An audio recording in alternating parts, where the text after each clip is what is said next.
बिस्मिल्लाहिर्रहमानिर्रहीम। अपनी बेटी की शादी करने से पहले 3 बातों का ख़ास तौर पर ध्यान रखिएगा। पहली बात, आप जिस ख़ानदान में, जिस घर में शादी कर रहे हैं, वहाँ देखिएगा कि वहाँ के फ़ैसले मर्द करते हैं या औरतें। अगर वहाँ के फ़ैसले औरतें करती हैं तो उस घर में अपनी बेटी की शादी मत कीजिएगा।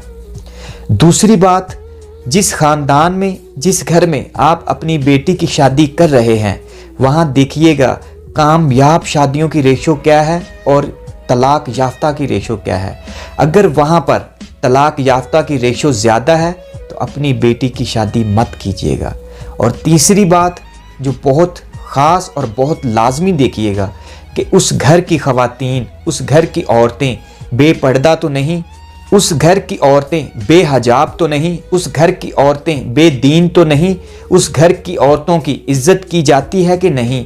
अगर ऐसा हो तो उस घर में अपनी बेटी की शादी मत कीजिएगा, क्योंकि ये दौर ऐसा है, ये चीज़ें लाजम देखनी चाहिए और ये देख कर अपनी बेटी की शादी कीजिएगा। क्योंकि अगर ऐसा नहीं करेंगे तो ज़्यादातर क्या होता है, तलाक़ों की रेशो ज़्यादा हो जाती है। जब आप नहीं देखेंगे तो ये ज़्यादा होगा। अगर आप ये सब चीज़ें देखेंगे तो अल्हम्दुलिल्लाह आप जहाँ पर आप अपनी बेटी की शादी करेंगे हमेशा कोई परेशानी नहीं आएगी। अल्लाह पाक मेरी सब माँओं, बहनों, बेटियों के पर्दे महफूज रखे, उनकी इज़्ज़त महफूज रखे। अल्लाह पाक उनके नसीब अच्छे रखे।